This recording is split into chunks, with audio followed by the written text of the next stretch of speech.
Well, good Saturday morning to everybody.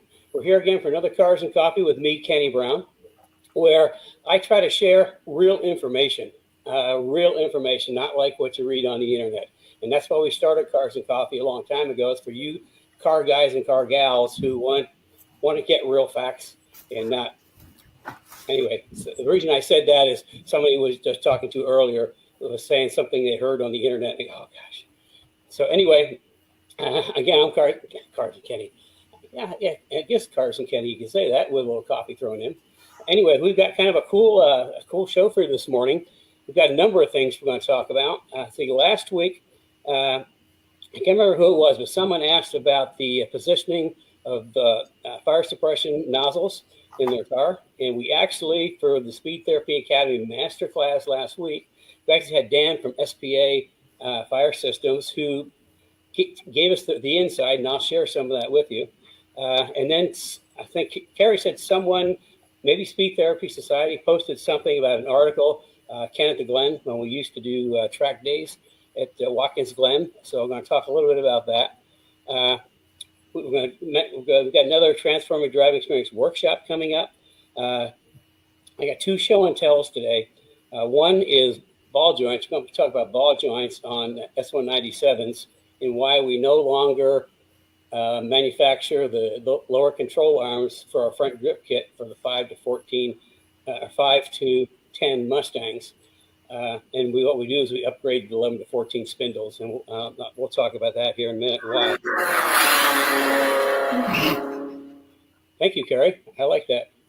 Well, everybody, I'm Kenny Brown with another one of my another technical. Anyway, we'll get that. She was downloading on the ball joint thing. I did kind of like a little snippet that we're going to put into the YouTube channel on that. And just in case I have technical difficulties, of course, you know, we never have technical difficulties, that she was going to download it and try to put it up from her computer. But we'll see how it goes.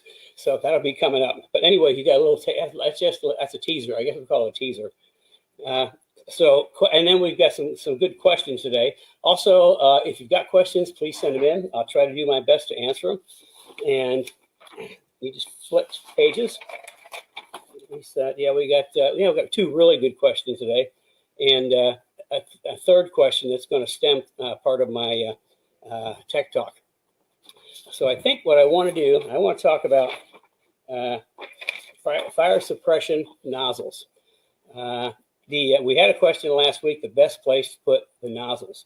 And we got some, we had Dan from SPA, and their main line of business is fire suppression systems. And they're pretty big and they're really good at it.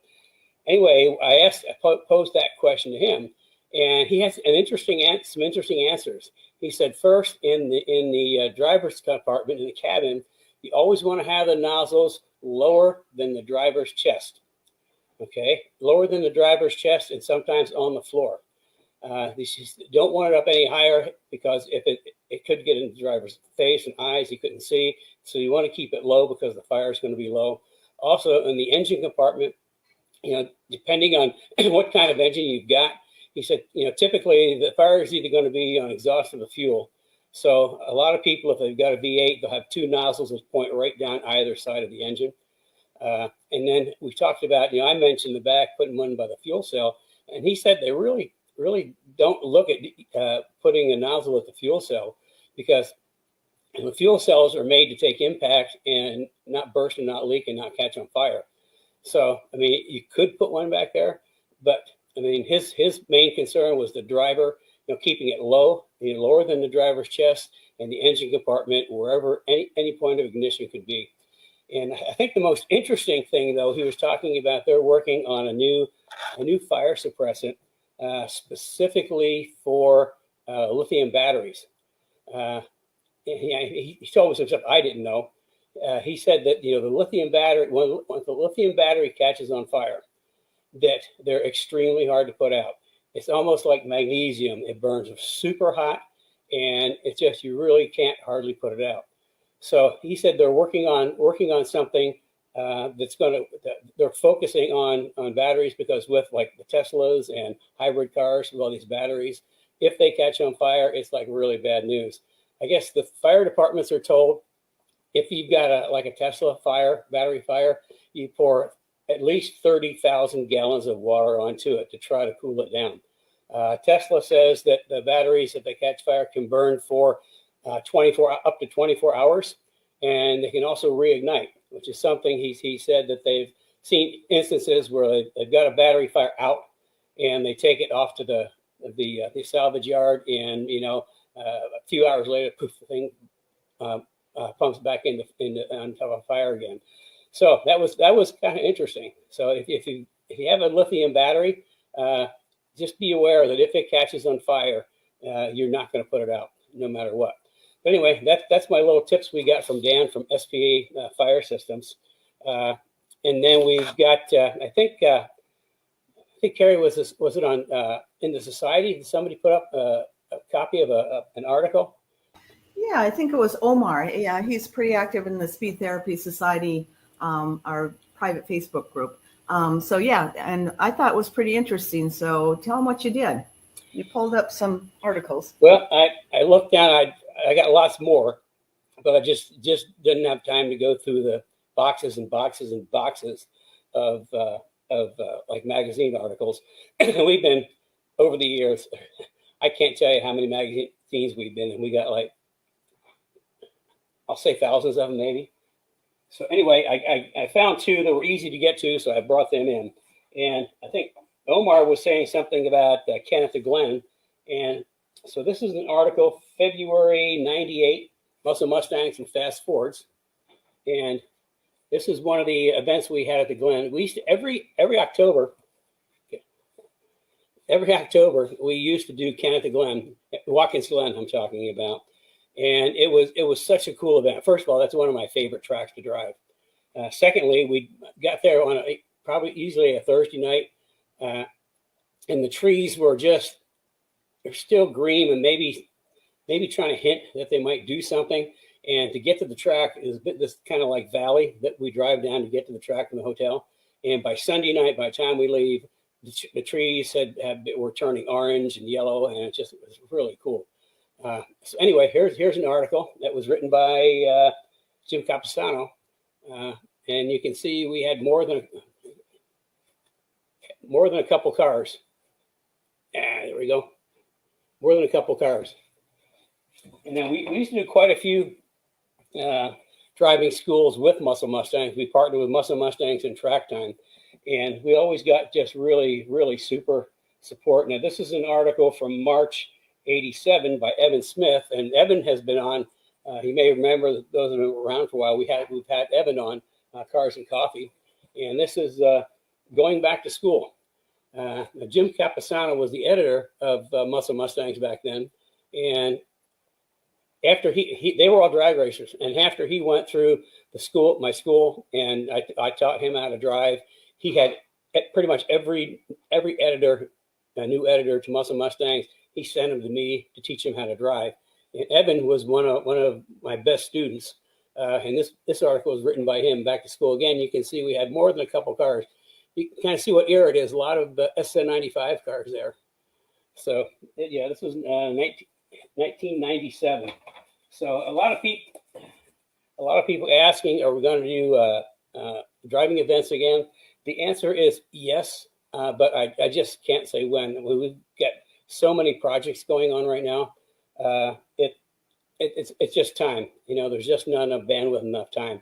Because putting one of these events on, it takes a lot. It takes a lot of people, a lot of time, a lot of effort to put one of these events on, and we just cannot. We couldn't squeeze in this year. I'm not sure if we can squeeze in next year or not. But anyway, if we do, oh yes, we're going to squeeze one in next year, Kenny. We are definitely going to squeeze one in. Where's that voice coming from? You know what you forgot to mention about the schools is that the Golden Cone Award. Mm. We used to have a banquet. Yeah. With all the media and with all the attendees, and we Yeah, gave away awards, yeah. Kenny. We'd have Saturday school, then Saturday night we'd have a banquet, and then Sunday we'd finish off the school. And at the banquet, we always presented the Golden Cone Award, which was basically, it was a really old, chewed up cone. And it was presented to the person that produced the most memorable event of the day. And it, it was, you had to do something pretty darn unique, I'll put it that way, to win the Golden Cone Award. But that was always pretty popular.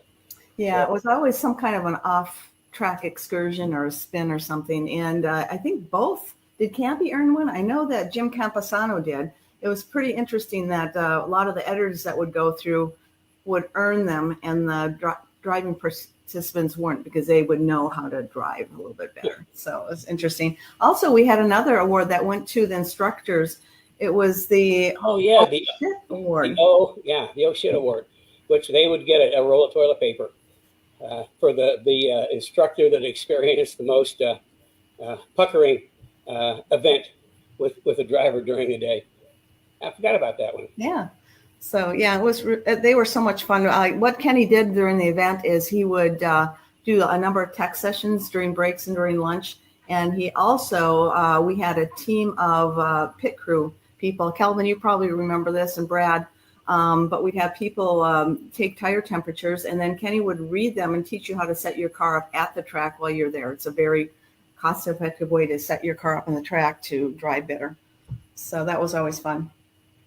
Yeah, so there's our blast from the past for today. And we've got, going down my little list here, as you know, that I can't get by without my list that Carrie gives me.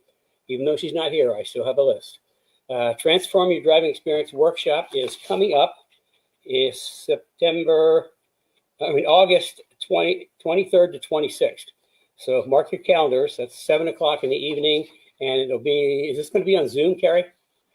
Yeah, so you need to register for the event, and in the comments there'll be a registration link also on our website and also on both our Facebook pages, Kenny Brown Performance and the Kenny Brown Speed Therapy Society Facebook group. But yes, it's going to be on Zoom, and we're also going to stream it to our Speed Therapy Society Facebook group. So it'll be on both. A lot of people are not into Facebook right now, so that's why we're doing it on Zoom. Plus, Zoom is a better way to communicate with you, ask questions. Yeah. So there you go. Mark your calendars. It's 4 nights, right? That's correct. Do you know what's going to be involved? I forgot my list. Okay. We'll let you pass this time, but he's going to cover next week. I'll remember my list. Okay, it's worth it. It's backed by popular demand, so he's going to cover a lot about the 5 performance platforms that you have to do to your car in order to have it perform better and transform your driving experience. He offers a lot of tips on planning, and also goes into detail on how to set your car up and things like this for both street cars and for track cars. So anybody is welcome. Yep. So that's coming up. And then again, by popular demand, we have another Speed Therapy Academy starting September 13th. And Carrie's got some early bird specials. Anybody that's ever been through the Academy, it's a 15-week course. And I pretty much take a deep dive. Everything I talk about in Cars and Coffee, I go into much, much more detail over the course of the 15 weeks.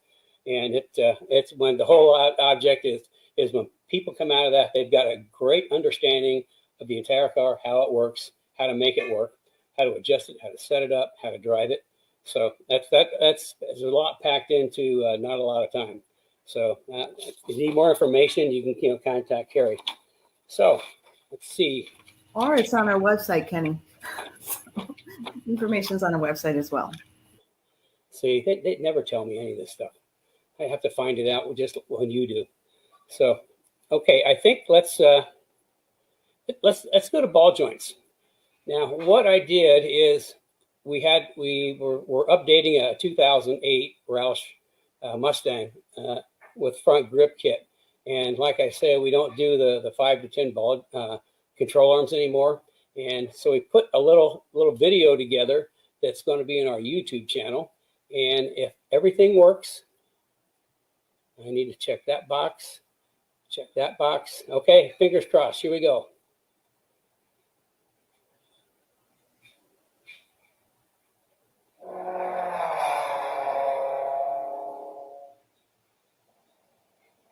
Hello, everybody. I'm Kenny Brown with another one of my little tech nuggets. Now, a lot of people are asking why we no longer manufacture lower control arms in the front grip kit for the 5 to 10 Mustangs. And the answer is pretty simple. All it has to do with ball joints. This is the ball joint of the 5 to 10 Mustang, and you can see it's an 18mm shaft, and there's a groove all the way around for the clevis bolt. So this has proved problematic in the past because this is a weak spot right here. In 2011, they went to a 19mm shaft, which you can see is beefier, but also, I'll turn this a little bit, you can see there's just a little bitty lip in there for the clevis bolt that goes further. And it's easy to position it if you just put a wrench on here and twist it around. This way you've got just a teeny little slit, there's no weak point, and it's a much stronger shaft. So anytime we build a 510 Mustang, we always upgrade the 11 to 14 spindles. Now we've got a couple of different salvage yards that we talk to, and we can get them from there. We rebuild them and put them in. Now this is one that's going to go in 2008 Roush Mustang that we're totally upgrading full Kenny Brown suspension and front grip kit. And of course, it's going to 19mm ball joints. So in this one, also what we've done is a brand new bearing pack along with the long ARP wheel studs. That's going to be a track car. I think you can see all the little bitty dabs of NECs on there. And that's specifically because if you're taking the wheels on and off, I mean, you're threading down the lug nuts on and off, you got metal on metal. And after a while, they're going to start chewing on each other, and one of them is going to fail. So by putting a little NICs on there, or even a couple drops of thick oil, you're lubricating the threads. First of all, you're going to get a better torque value. You don't have to torque as high. And secondly, the studs and the lug nuts are going to last longer. A couple other little things. I don't know if you can see in the dust cap on there, the little hole. Now, we started back when racing the Fox cars, and we kept losing dust caps. And when the brakes got hot, when the calipers and the rotors got hot, what would happen is the little dust cap would blow off. So back then, we started putting we'll drill either an 1/8 or 3/16 hole in the dust cap just to relieve the pressure when it gets hot. And the 197, there's already a hole in there, you just have to scrape it off. Just one of those little things to keep the heat from building up and the pressure inside of the wheel bearing, and that can make the wheel bearings last longer. So there you have it. If you're building a 5 to 10 Mustang, really consider that upgrading to the 19mm ball joints to 11 to 14 Mustangs. Like I say, you can pick the spindles up in salvage yards, and there's virtually no difference between the 5 to 10 and 11 to 14, other than the bigger ball joint. So that's my little tech nugget for today.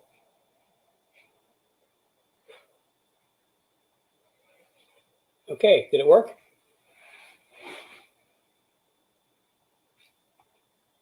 Nobody's talking to me. Carrie, did it work? She's still not talking to me, but I see her picture. Sorry, I just forgot to unmute myself.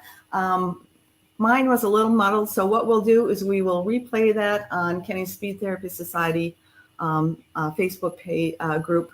Later today, we'll have Brad load that up because it's pretty interesting information, especially if you have a SN95 car. Okay. S197 car, Carrie. You said SN95. I guess I did. Sorry. So the thing that I did forget to mention is, the reason for this is when we had a company manufacture these for us way back when, because it has an extended shaft. Extended shaft. The reason we do an extended shaft is when you lower a Mustang, the roll center, the front part of the car, once it roll around, goes below ground, which is one of the reasons the cars have such a bad push to them. And when you extend the shaft, all of a sudden you're putting more load in the center. And Ford found the same thing. That's why they went to the 19-inch shaft. because it's so much stronger. So anyway, that's why we don't do the 5 to 10s anymore. It just, why put something on there that isn't going to be the best? So that was my little tech piece, or show and tell on tech on ball joints. I got another little thing just to show you this morning. Is we had somebody send in a question to Carrie. They wanted to know about oil separators and if they're good or if not. Well, I can tell you, if you've got a modular or a Coyote motor, there you go. You've got Coyote motor, you absolutely have to have an oil separator. So what is an oil separator? It separates oil. It separates oil from air. And where it goes, and this has got hoses plug onto here, and basically it goes between the breather on the passenger side and the engine. It's like, if you're only going to put one on, put it on the passenger side. That's the side that seems to puke the most oil out of the breather. And it will keep oil out of the engine and oil out of the intake. And what it does is, it's kind of like, it's got this little container down here. It unscrews. You mount it like this, and you unscrew it. After you first put it on, you want to check and see how much oil is in there about every day. And then you can, after a couple of days, you can figure out how often you have to empty it. But what it does is, as the oil comes through, it gets trapped in the bottom. There's a filter that goes, this is where the oil would come in, and this is where it would go into the intake. And it traps the oil and keeps it from not going into the motor. If you've got a Coyote especially, that's when we first started using them the most, was on Coyotes. And the passenger side would inevitably put oil into the intake. So we've got them. I don't think they're on our website. We probably should get them on our website, but this is something that you really, really need. And any modular motor. This is actually going to go on a 4-valve, a 99 4-valve, 4.6 4-valve. Okay, that takes care of, we're just kind of moving right along here. Remember, send your questions in if you have any questions, and I'll do the best I can to answer them. Ball joints, speed therapy. Questions. Speaking of questions, I forgot about it. We have a couple of really good questions this morning. Okay, first question is from James.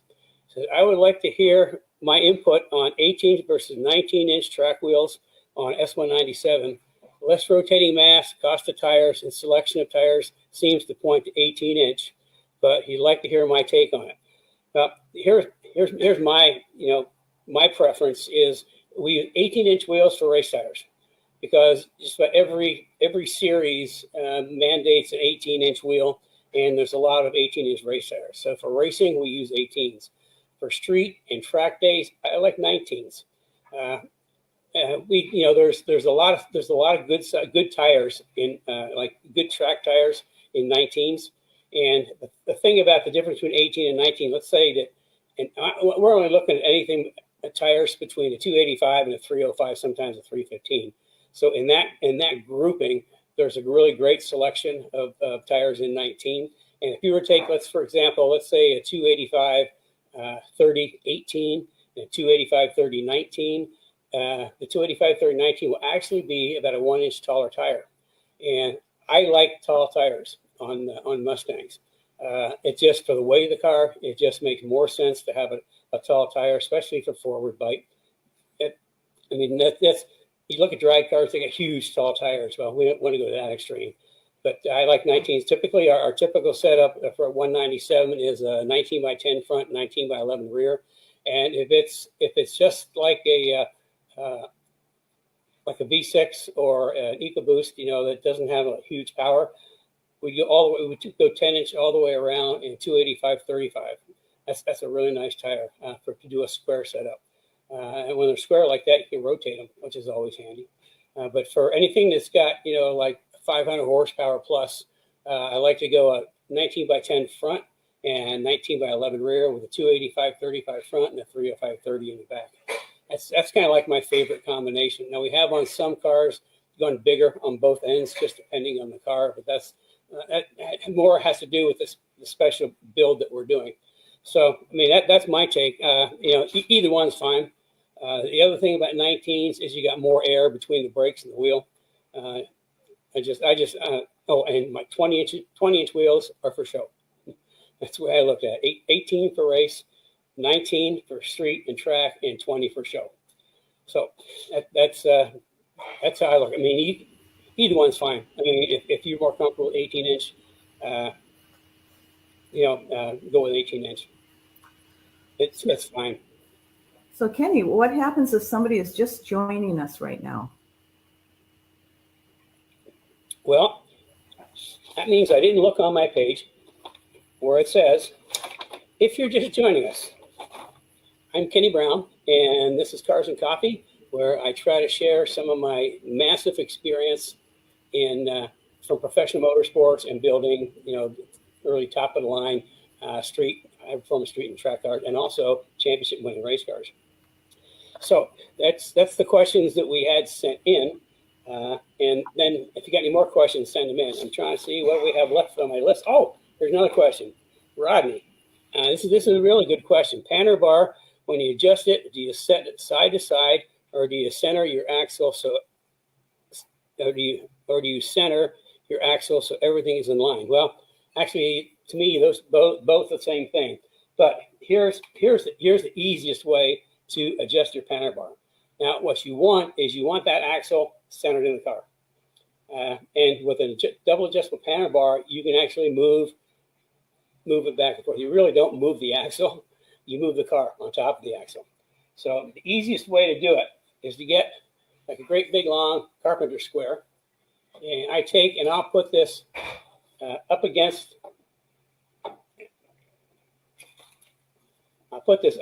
the lip of the fender. And then I'll get it. Let's say the fender's over here. I'll get it or over here, either way. I'll get it so it's level.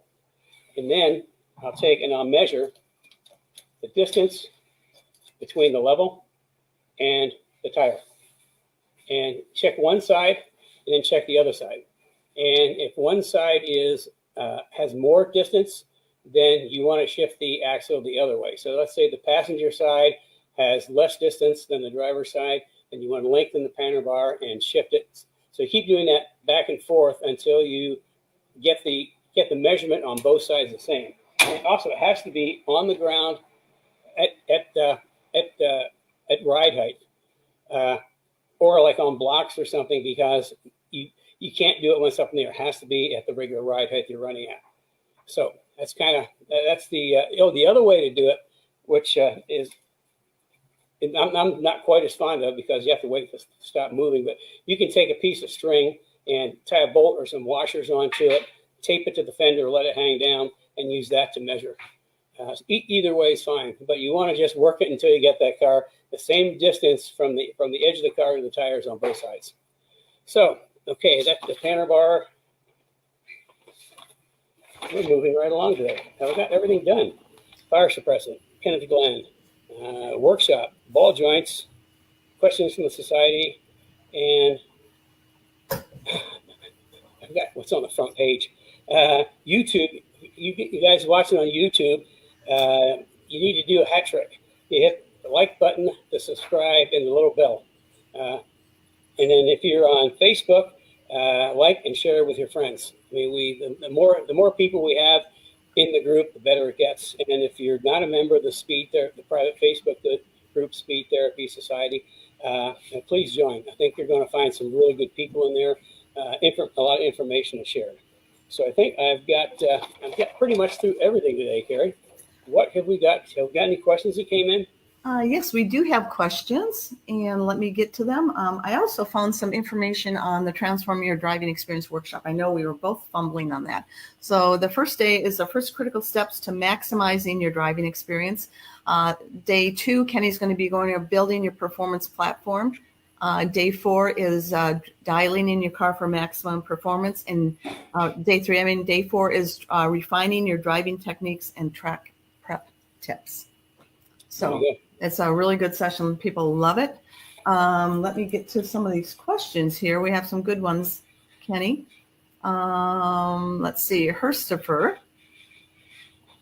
Here's our first one here. Question. Do the Coyotes need oil balancing lines between the two cylinders? I kind of heard of that, but we've never done it.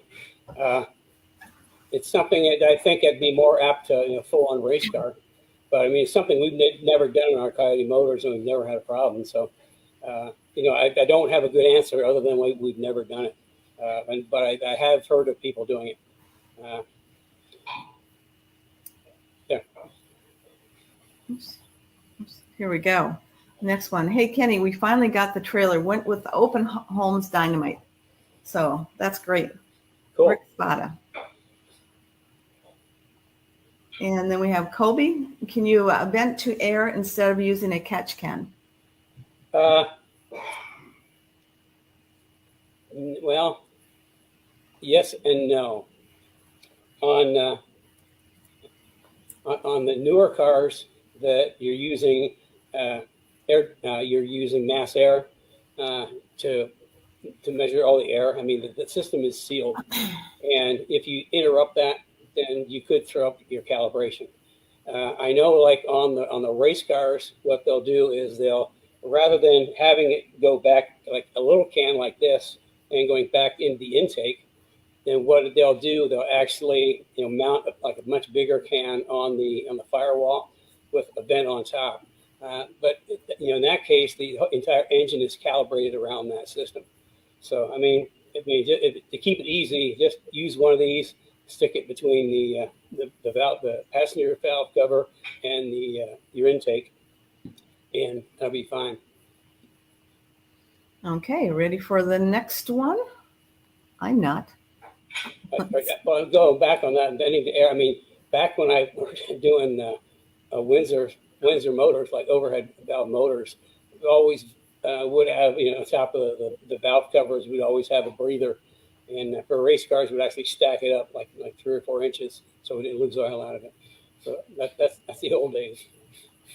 Okay, Greg Drake has a question. He's Kobe. He said, Kobe, I get about 2 to 4 tablespoons of oil after each race weekend.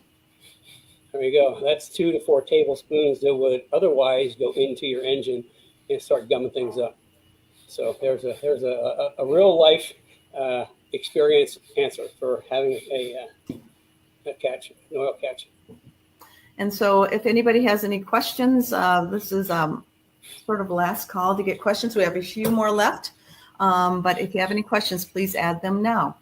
Here we go. If you don't have a fuel cell, do you want fire suppression nozzles aimed at the saddle tanks on an S197? I would say possibly. The thing is, the saddle tank is in the middle of the car. It's in a really secure location. You'd have to take a pretty good wallop to get to that saddle tank. I mean, the thing is, maybe what's more vulnerable would be the fill neck to the saddle tank. But the other thing too that Dan talked about is like whichever fuel system or fire suppression system you get, there should be instructions from the manufacturer on where and how to position the nozzles. He also talked about the mechanical, where actually pull a lever, and the electric type, which you push a button. So yeah, I would just check. I mean, check with your manufacturer. I mean, it's kind of like, okay, where do you feel you'd want fire suppression in the case of a bad incident? Saddle tanks. That's why, like in NASA, they don't require a fuel cell for like American Iron, Mustang. The saddle tank's in the middle. I mean, you got to get pretty hard to rupture that saddle tank. So if you're more comfortable doing that, do it.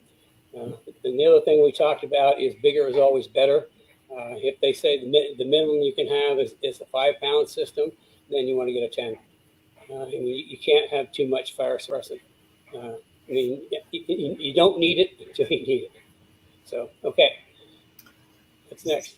Okay, so we have more questions. And if you're really interested in like the fire suppressant system, the Speed Therapy Academy, every other week for 16 weeks, we have we invite an expert to teach a master class.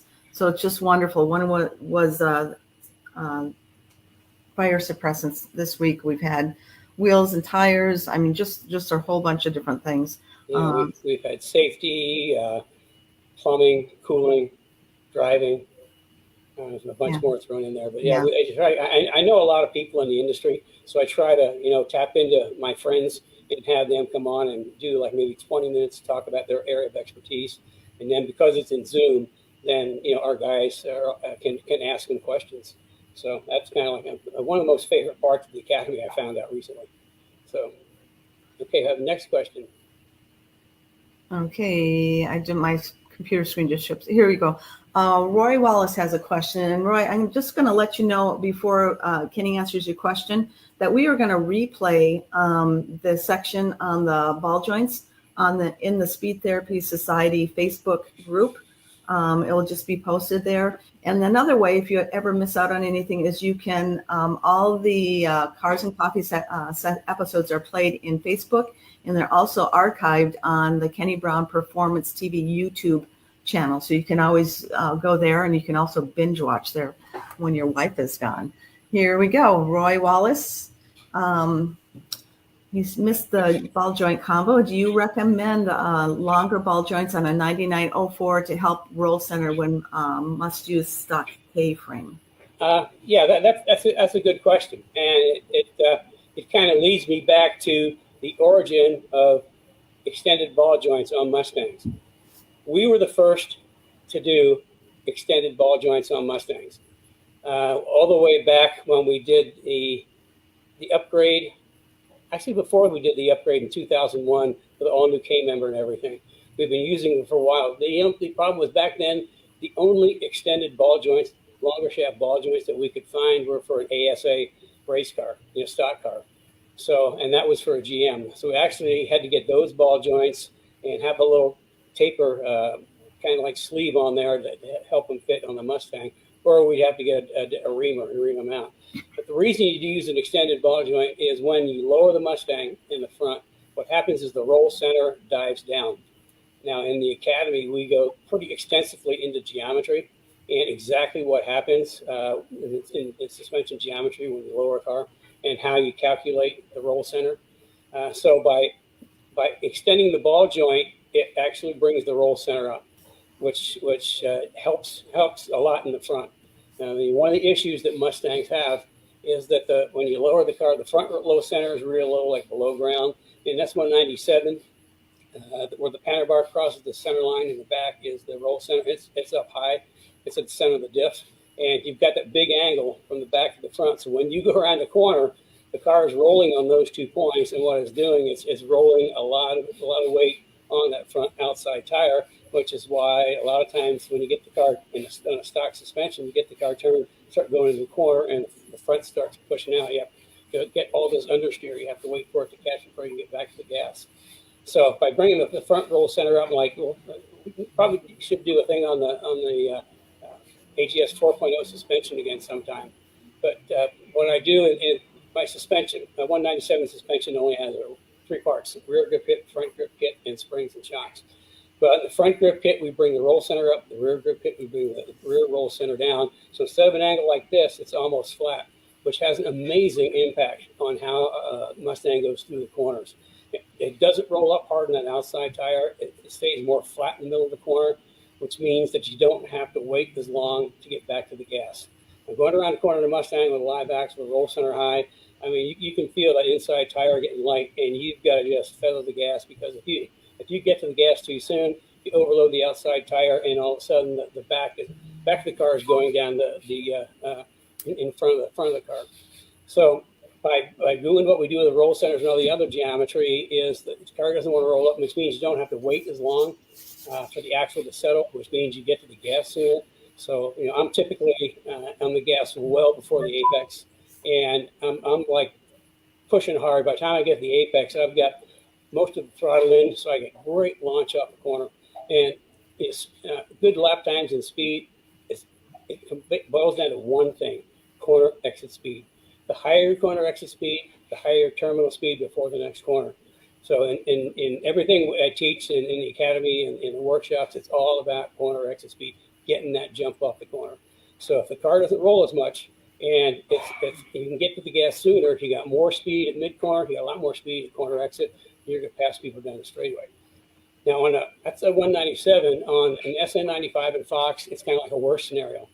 The roll center goes down in the front, but the rear roll center, if you do the math, and we do that in the academy. You do the math. The rear roll center is like, I can't remember, 17, 18 inches high in the back. So it's like your angle's like this. So that's why it wants to lift up in the back and push the nose to a corner. So, but getting back to your question, yeah, I mean, we can get you extended shaft ball joints that OE replacement. You just press them in. So, I mean, if you need some, obviously we have them in our SN95 front grip kit. But if you just want to put some in the control arms you have, you'll give us a call. We'll get you a set of extended shaft ball joints. Okay. That ended up being a pretty big answer. It sure did. It was interesting. Okay, Kenny, just to let you know, too, the oil separators are listed on our website. So, okay. And then we have a question which kind of leads from your other question when you're talking about S197. Will some of the parts from the AGS4 work with the new 4.5 system? The answer is yes. In the 4.5, the only thing that's different is the roll center relocation kit. The panel bar comes off and the K-link goes on. Otherwise, everything else is exactly the same. I will say, though, we ran into a situation on a couple of cars that have early 4.0 suspensions that don't have the newest, like axle brackets, and the K-link brackets are designed to work with our newer axle brackets, so the spacing's right when you bolt everything up. So yeah, the only thing that's different is you take the panel bar off and put the K-link on, and you have to increase rear spring rate by a lot because the K-link creates so much rear grip that if we didn't go up on rear spring rate, the back would be pushing the nose all over the place, and you never get around the corner. You turn in really good, and then all of a sudden the front would just wash out. So we actually spring the 4.5 suspension just like we do an IRS car, with pretty close to the same spring rate front and rear, which is not really heard of. And most of the time for a live axle car, we're like around 40% less spring rate in the back than the front. So, yep. Okay, so for those of those that don't know what the 4.5 system is, can you explain that just a little bit more, what's included in the AGS4 and what's in the 4.5? Well, that almost sounds like a workshop. Yeah, it does. Well, I guess and the workshop is coming up. If you're interested in learning more about the K-link and the 4.5 system, add your name to the comments and we'll put you on the invite list. It's going to be just a very small group of people will be inviting to that workshop on the Kenny's latest suspension. So do you want to add anything, Kenny? Yeah, it's the latest suspension I've been working on for 20 years. And that's the truth. In essence, like I say, my suspension is a front grip kit and rear grip kit. Now the rear grip kit, one, let's call it, is the axle brackets only have one hole in, and the upper controller module. It's a module because the control arm's longer than factory, and the pickup point's been relocated. And between the axle bracket and the upper module, I adjust the instant center exactly where over the years I like it the best on Mustangs, and that's what gives you your anti-squat, which gives you bite off the corner. It also creates anti-lift, which keeps the back of the car down under hard braking. And then we've got the double adjustable lower control arms, which will go on both. And if you look from the top on a Mustang, the rear control arms are splayed out at the front. And without getting too deep, you draw from plan view, you draw the line of convergence, draw that line to the roll center, and you got a roll axis that's pointing the wrong way. If we make them parallel, we have offset bushings with the double adjustable control and make them parallel, then the point of conversion is infinity, which means the roll axis will be parallel to the lower control arms. So that's kind of like that part of it. Every single piece of any of my suspensions, every single piece is engineered to have a positive impact on suspension geometry and work with every other piece that's in that system. So, I mean, the axle bracket and the upper control arm work together for the instant center. The offset bushings for the control arms help the roll axis. We bring the panel bar from the middle of the axle down to the bottom of the differential, which that's where the car wants to roll around. So that's why it just works so good. Plus, it's simple. It's light, it doesn't weigh hardly anything compared to like we've talked about this last week. We talked about torque arms, big heavy chunks of mass that you add to the axle, which means unsprung mass, which means it's makes the axle move slower. Anyway, and the only difference is 4.5 is the new K-Link. K-Link is something I've been working on for a lot of years. An amazing amount of effort, energy, engineering, and testing and developing went into it. We had 2 years of hard track testing in racing, and there's two big advantages to the K-Link. Number one, it separates axle roll and body roll, which means that no matter how much the car rolls, the axle is planted on the pavement and doesn't move. You get the same amount of weight pushing on the tires at all times. I mean, body can roll as much as it wants, but you get all the same weight that's pushing on the tires, which means, remember I said earlier, you have to wait to get to the gas going through the corner. Well, if the axle isn't off balance, the axle settled, you can get to the gas pretty much right away. And the other thing it does, it has a magical effect on lowering the roll center below the bottom of the differential, which up until this was pretty much unheard of, because the lowest you could get the roll center, in theory, was the bottom of the differential, either by moving the panic bar down, because where the panic bar crosses the center line of the car is the roll center, or for the Watts link, and where the pin is on the bell crank, that's the roll center. The problem with Watts link is you cannot get them all the way down to the bottom of the differential. So that's why I went with the panic bar. With K-Link, we lower it a lot, which really makes the cars drive like you can't believe. We have some of our people that have them on their cars, and you put some new pieces on. A lot of people, maybe you might pick up some tenths of a second or maybe a second or two. Our guys are picking up chunks of seconds. I think Steve's, I can't remember exactly, but something like from his standard Boss Laguna Seca suspension to the AGS 4.0 gained something like 4 seconds, and when we put 4.5 on, he gained another 4 seconds. David out in the West Coast with a Boss 302S with the standard Ford Racing Boss 302S suspension. He put the entire 4.5 system on with the good JRZs, the double adjustable remote canister, and at I don't know what it's called now, but Sears. I know it was Sears Point, the track out in California. He took 8 seconds off his best time, and then we talked that night, and I had to make a couple of shock adjustments, and he took another 2 seconds off his time from the previous day. So, I mean, this thing works like crazy, and it's a complex piece. There's a lot of parts to it. It takes a lot to manufacture, and unfortunately, we just found out a lot of material costs are going up, which is something we're being plagued with right now. But we were only doing them because of the complexity of it, and it's such a special piece. We're only building them in small lots. That's Kurt over there working on a car. We're like way behind. We need to get this car done so we can go to a Roush event next weekend. So anyway, normally we wouldn't be here. What was I saying? I was talking about I forgot. I wasn't listening to you, Kenny, so I can't help you out.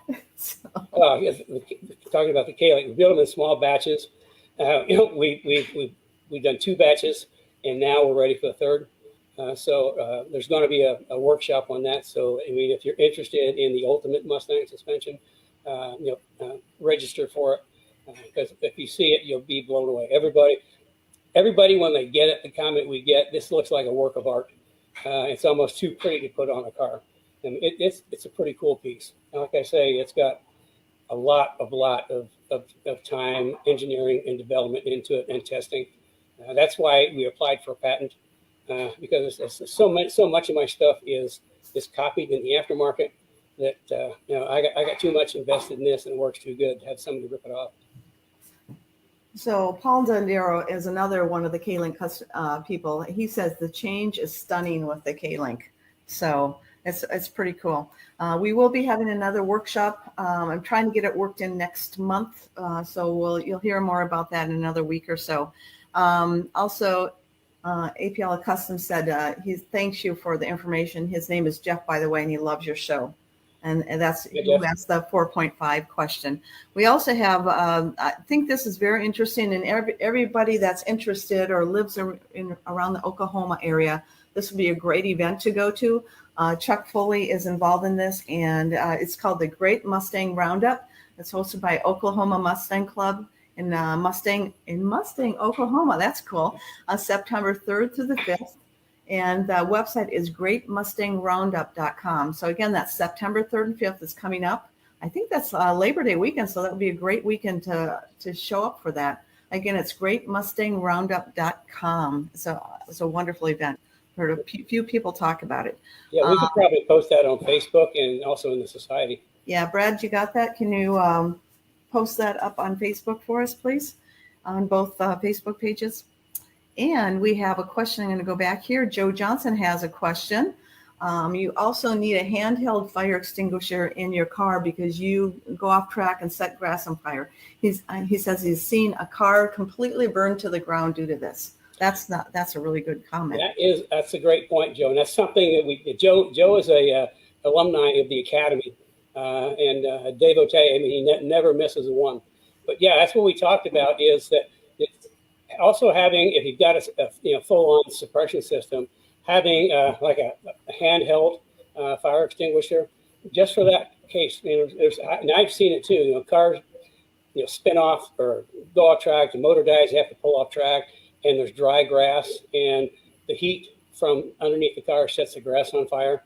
And if the car isn't mobile and you got grass burning underneath, I mean, that's not a good thing. So yeah, that's a great point. I'm glad you brought that up, Joe. That's something we did talk about in the master class with Dan about having that handheld so you can just shoot under there and put the grass fire out. Because little fires can lead to big fires if not controlled. So okay, we have another one, Carrie. Yes, here's one. And again, this is the very last call for questions. Hey, Kenny, we were almost finished with the show at 10:30. And now I think we're going to make our hour-long show. We have so many questions today. So here we go. Kobe Ward, does anyone make larger capacity saddle tanks for the S197? Not that I'm aware of. I mean, typically, if you need a bigger tank, then the only way to go is with a fuel cell. But that's a pretty major adjustment because you really have to cut out the back of the car, build a frame, and then set because you want the fuel cell down as low as it'll go. But I think the Mustang has I can't remember, maybe 16-gallon tank, 15-gallon tank, something like that. And if you're doing endurance racing, you might run, it might not be a very long stint. You can get fuel cells in 17, 22 gallons if you need a lot of capacity. So that's, I don't know of anybody that makes a larger capacity saddle tank unless somebody makes one custom. But yeah, the next step from that is a fuel cell. And if you really need some guidance on a fuel cell, give me a call. I can kind of talk you through and set you up with people that can give you the fuel cell you need. Okay. So and how you can schedule a call with Kenny is he does 15-minute consults, free consults. So Brad will post a link in the comments, and you just click on that and look at his schedule and see what's convenient for you and have a 15-minute chat with him on any questions you have or if you want to work on a build plan. Brad mentioned Brad mentioned that the SPA Technique offers a great handheld fire extinguisher. So that's another thing. So, and they're SPA Technique is the official name of the company. It's actually a UK company. So they're pretty much world renowned in fire suppression systems, and they certify their systems with both FIA and the SFI with the US. FIA is international, SFI is the US. Their systems are all certified. Okay, another thing is, Brad, I'm going to have you look up this and then add the link. I'm going to be talking about this, so if you can add the link, this is kind of impromptu. It is cruiseindy.com, Brad, cruiseindy.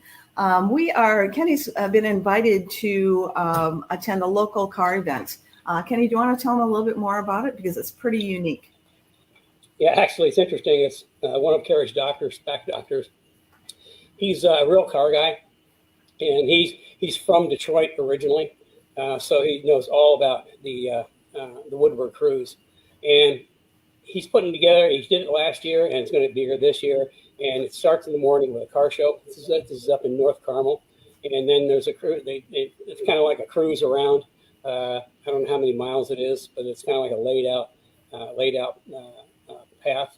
And then there's an after party afterwards, and it's supposed to be entertainment and all that sort of stuff. So we're actually, we're originally planning on broadcasting live from there, but Carrie's back's been acting up.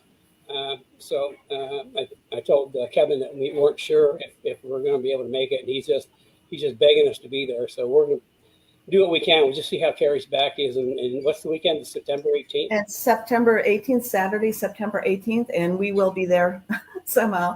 And Kenny is going to be doing Cars and Coffee live from there. And this will be our first outdoor live show, not in a studio. So if you know our history about technical issues, that may be just a good one to sit in and have a chuckle or two. Yeah, it'll be a couple YouTube moments, us dealing with technology.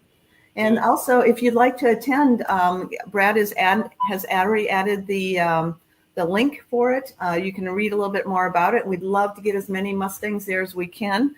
And who knows, if you're there, maybe Kenny will interview you on the show. So if you want any more information than what they're offering, just get a hold of us and we'll talk to you about it. I just talked to Mike last night, who is going to make an effort to get the 86 Celine R Mustang that won the 24 Hours of Canada. That is the car that really launched the whole Celine phenomena, because it was the first win for Mustang in pro endurance racing, first win for General Tire, and that kind of really set the stage. And I know a lot of you know, but those that don't, I actually started the Celine race program for Steve in '86, and I told him that if we had like the resources, that I'd try to win him a championship within 3 years. Well, as luck would have it, in the first year in '86, we won the 24 Hours of Canada with the backup car that was seriously wounded. It was wounded in I can't remember if it was practice or qualifying.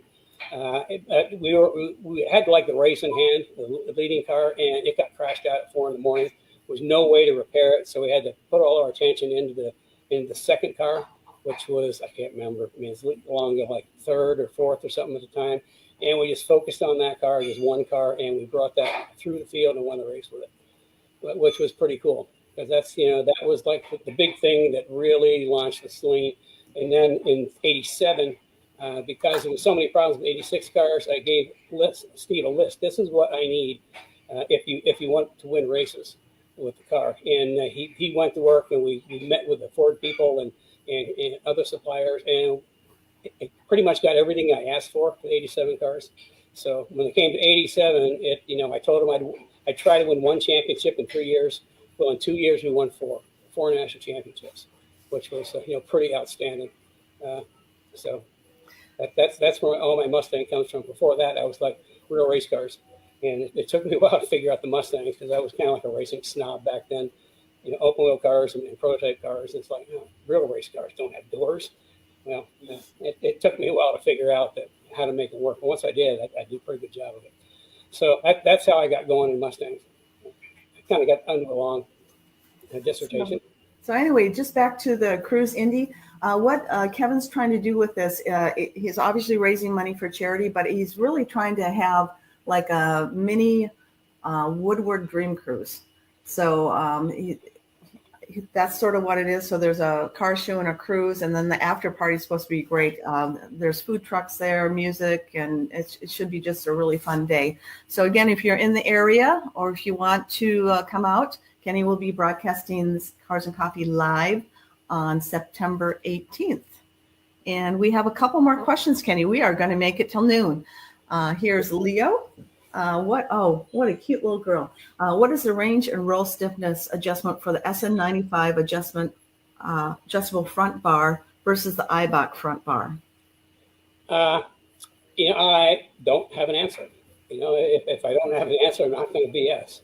I just know that, when we developed our sway bar for the SN95, we did it in 2001 when it did the whole brand new AGS 3.0.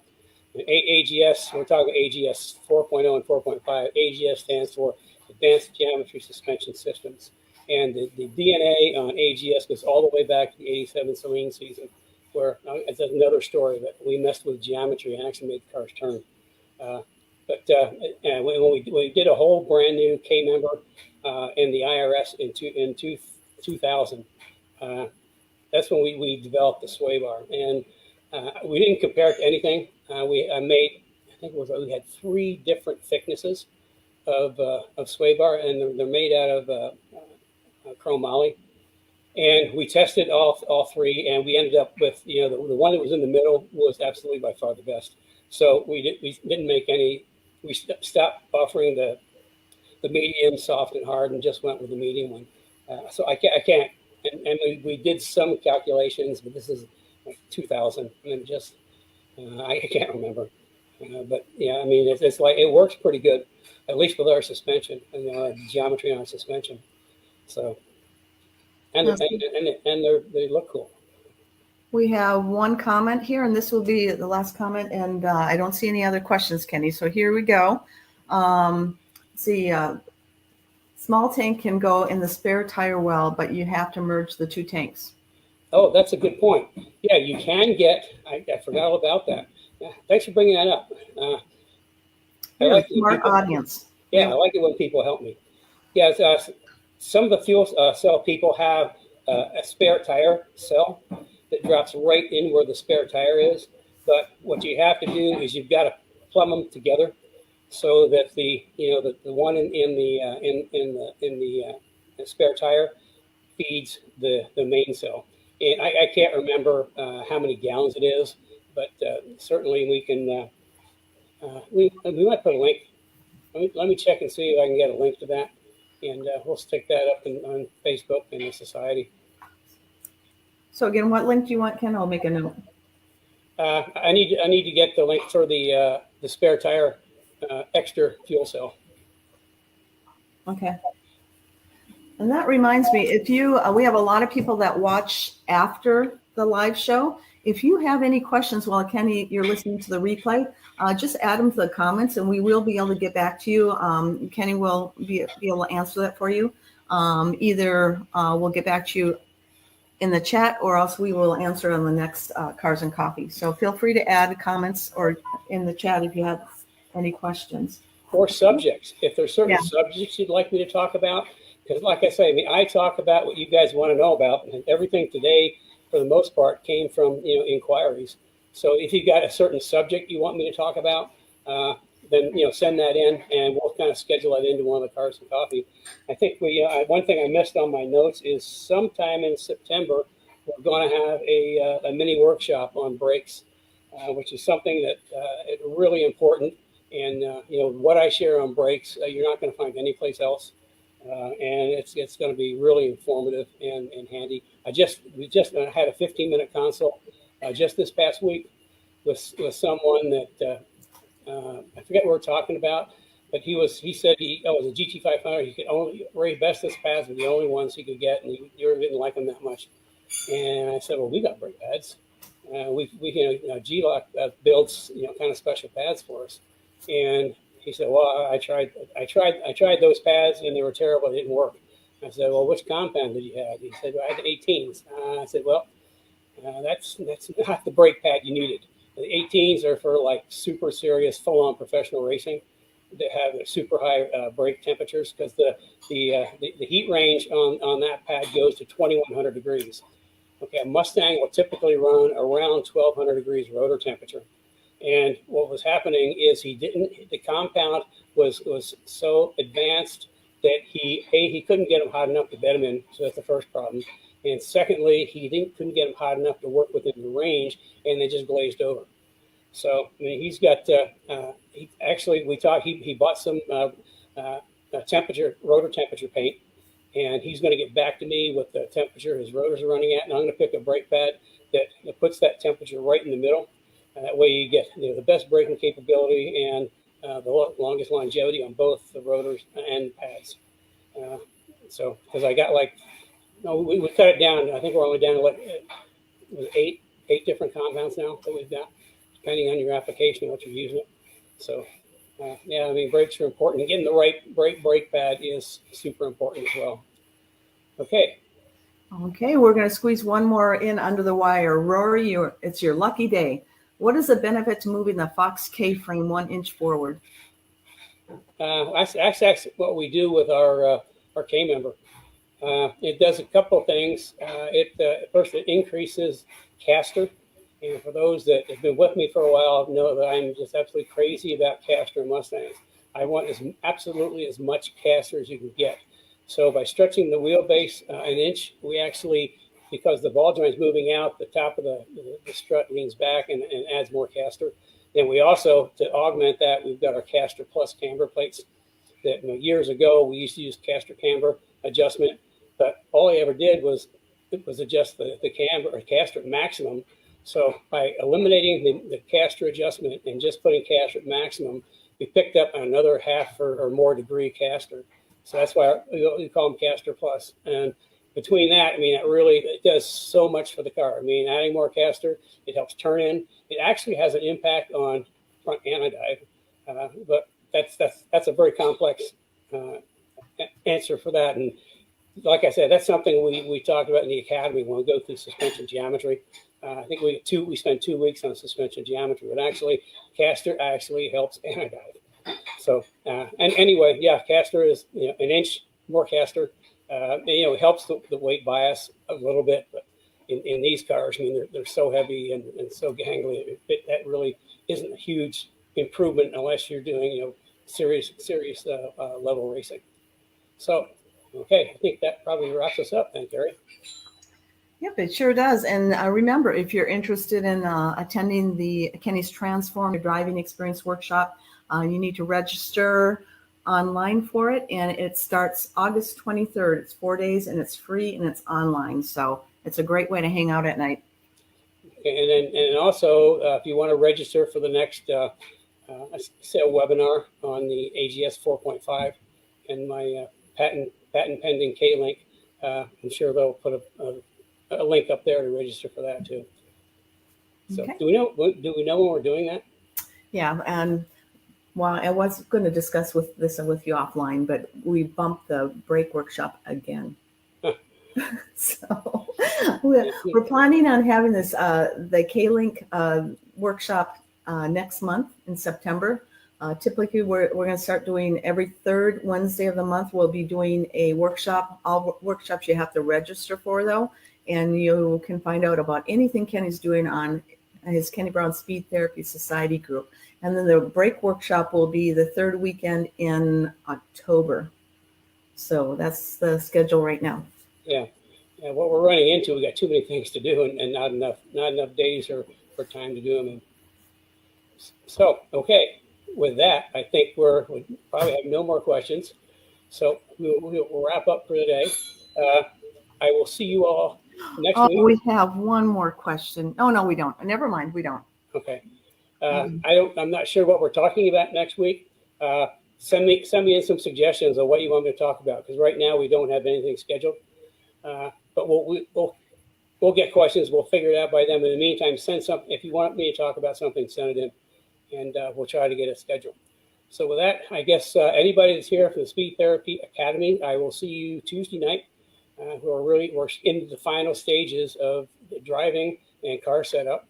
And everybody else, I'll see you next Saturday. So have a good rest of your weekend, and we will see you next week. Goodbye.